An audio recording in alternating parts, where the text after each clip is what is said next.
pukul 9 sampai dengan selesai. 2. Memerintahkan jaksa penuntut umum dengan bantuan petugas kepolisian Republik Indonesia untuk melakukan pengawalan. 3. Melaporkan pelaksanaan pemberian izin tersebut segera setelah dilaksanakan. Ditetapkan di Jakarta pada tanggal 8 Juli 2025. Jadi demikian penetapan dari Majelis Hakim atas permintaan dari penasihat hukum terdakwa, dan kita ingatkan kepada terdakwa untuk bisa menggunakan kesempatan yang diberikan oleh majelis dengan sebaik-baiknya.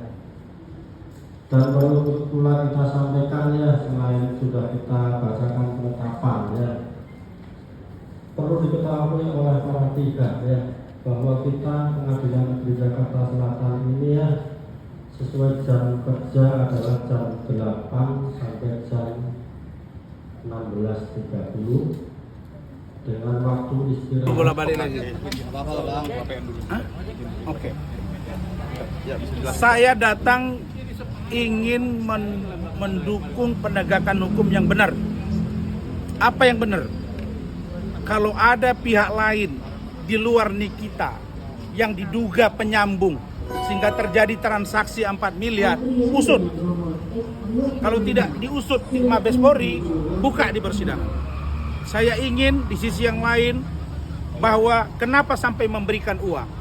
Karena ada dugaan produk misalnya abal-abal, ada dugaan hidrokoinon, merkuri, kemudian overclaim, etiket biru, usut. Karena orang ini bukan satu orang. Menurut saya Nikita itu tidak sendiri. Dugaan saya, Reza juga tidak sendiri. Maksudnya bukan dia dengan suaminya saja, tapi ada pihak lain. Ini harus diusut. Saya mau mendengar itu di persidangan. Saya mau melihat bagaimana keberanian seorang Fahmi dan Nikita bersuara. Saya juga ingin jaksa mengejar siapa saja yang terlibat di kasus ini. Sehingga saya melihat bahwa kalau hanya berhenti pada Nikita, kok rasanya nggak fair. Itu yang saya mau lihat. Jadi jangan kalian, kita semua ini terhipnotis, terkesima dengan ada seorang yang katanya dokter datang lembut banget. Wah, bullshit. Mulutnya itu banyak bohongnya ke saya. Orang itu. Ya, saya tahu dia bukan siapa-siapa kok. Ya, lagaknya aja itu. Suara lembut begini bang, seumur hidup kita bang, apa? Saya mau usut orang yang sudah disebut-sebut. Kan ada pembicaraan. Di situ disebut bahwa ada berkomunikasi juga dengan dokter O. Kenapa ini nggak dijelasin posisi ini? Di luar Reza Gladys misalnya ada yang lain. Ngomong dong. Reza juga harus ngomong. Kalau enggak lu nanti akan dikejar juga. Kenapa kau sampai ngasih dia? Aku nih pengacaramu dulu Reza. Nggak pernah ngasih uang sama saya Kita bantu juga urusanmu. Nah sekarang masalahnya kenapa terjadi begini? Saya mau jangan berhenti pada Nikita sendiri. Jangan berhenti pada Mail sendiri. Saya mau ada kasus pengembangan di persidangan. Contoh kami di PN Jakarta Utara. Iklim hakim itu mulai dari Mabes Polri sampai dengan penyidikan, penyidikan, tersangka sampai pelimpahan. Tidak pernah ngaku ada tanda tangan, tidak pernah ngaku ada pelecehan. Di persidangan kita obrak-abrik dia ngaku. Saya mau Fahmi ungkap, saya mau jaksa kejar agar ada orang yang diduga terlibat. Tidak boleh atas nama apapun orang dilindungi. Kalau dia kejahatan tetaplah kejahatan. Saya dukung itu sikap saya. Bang, kalau dikatakan pansos dengan kehadiran abang, saya udah capek, orang saya di sana juga tadi udah rame wartawan kok. Saya datang ke sini karena wartawan juga banyak nanya dan saya ingin paling tidak menyaksikan proses persidangan ini. Saya dengan Nikita Mirzani, kalau saya jahat, laporan dia terhadap saya di Polda Metro, dugaan membuka data pribadi anak di bawah umur, saya sudah laporkan dia, kan sudah SP3, sudah dihentikan maksud saya nggak laporkan. Tetapi saya tidak mau kalau Nikita ternyata ada orang lain, kau ngomong bersuara dong. Ya, tahanan itu menyakitkan kalau kita tidak bersalah. Atau ada orang lain yang kita lindungi, nggak baik. Begitu juga dengan pihak yang lain.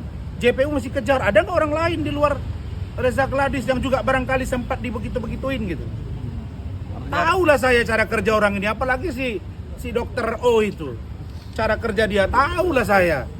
Cara ngomong ke saya begini, Bang, alah bullshit itu. Ya, saya mau dia diproses, yang lain di luar Reza Gladys juga diproses. Saya tidak berkepentingan terhadap siapapun. Saya berkepentingan untuk hukum ini benar-benar berjalan dan sasarannya kepada orang yang melakukan perbuatan yang melanggar hukum. Saya tidak malu-malu mengatakan lebih baik membebaskan 1.000 orang yang bersalah daripada 1 orang yang tidak bersalah. Itu sikap saya. Artinya menurut Di luar Abang, Reza Gladys apa bang maksudnya bang? Kira-kira bang? Ya saya duga ada. Ada juga barangkali temannya dia. Terus Reza Gladys ini kenapa sampai mau ngasih duit? Apa ada produknya yang abal-abal atau apa? Nggak mungkin dong kasih cuma-cuma.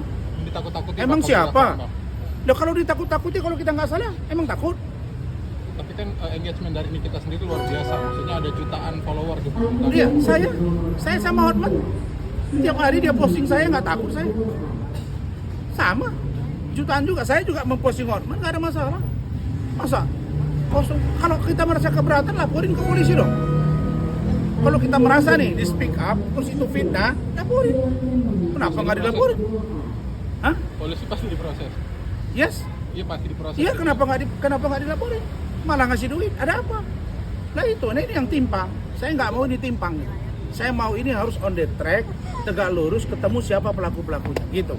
Bang, dalam dakwaan itu kan banyak disebut Dr. O gitu yang menyarankan Dr. Reza menghubungi Mail gitu. Itu secara hukum seperti apa, Bang? Harus diproses, maka saya duga dia terlibat. Kalau di KPK ini orang udah terseret, bos. Tapi ini saya tengok belum. Tapi tunggulah, mungkin di persidangan akan diramu. Ingat ya, putusan persidangan, proses persidangan terungkap nama-nama lain itu biasanya diproses. Saya yakin dia diproses, ya. Oke, thank you. Thank you bang. Makasih. Saya pro penegakan hukum. Kalau ada di luar Niki, proses. Misalnya Dokter O kalau diduga terlibat, proses, beri kepastian hukum. Kalau ada di luar Reza, yang lain proses. Kalau ada produk Reza yang abal-abal, proses. Supaya dunia skincare ini aman, bos. Sekarang mereka terpuruk semua kan, baru terasa kan, biar rakyat percaya lagi. Orang takut sekarang. Mau dunia Contohnya saya skincare. nggak berani lagi pakai skincare Wah, ini Indonesia. nggak berani lagi. Udah serem. Oh. Karena Indonesia skincare tidak baik-baik saja. Kan yang dipersoalkan kan, ingat ya, apalagi pengakuan si Saprijal tuh, mantan ajudannya Richard Lee kan, apa nggak seru itu, dicampur kata dia, kan ngeri. Nah maksud saya kalau melihat dari sini ada hidroquinon, ada merkuri, ini bahan berbahaya semua nih, ada overclaim, ini bahaya. Nah ini kalau ini dijual, efeknya ke rakyat kan. Jadi pelakunya ini kalau ada yang terlibat di luar mereka, proses. Berarti nggak hanya untuk pemerasan aja bang yang harus diproses bang? Objeknya dong, Objeknya bang ya? latar belakang pemerasannya apa? Oh iya. Nggak mungkin tiba-tiba, kamu mesti kasih uang sama gua kalau nggak ada masalah. Emang lu siapa kasih uang? Kalau dia bilang gitu, boleh lah, ini part M, bos. Oke? Oke siap. Thank you. Makasih bang. Sampai hujatan netizen ini kan ibaratnya di kolom komentar juga kan ada beberapa, mungkin kamu gimana sih Apa itu kolomnya? Netizennya apa? menanggapinya, Apa?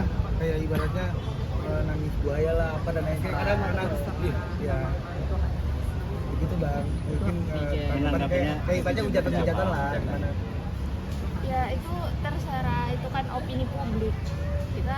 Kita yang penting tujuan saya cuma satu, hanya minta keadilan untuk ayah saya. Ayah saya tuh nggak mencuri, ayah saya nggak membunuh. Kenapa ayah saya diadili segininya seperti diputar balikan oleh fakta, sedangkan ayah saya hanya membela kliennya. Memang sakit apa sih melihat ayah kayak dihujat banyak pihak dalam kasusnya sudah berjalan bersama? Ya, sebagai anak saya sakit melihat ayah saya yang selalu sidang seminggu 2 kali, sedangkan ayah saya nggak bersalah. Saya tahu ayah saya nggak bersalah. Oke? Cukup. Thank you.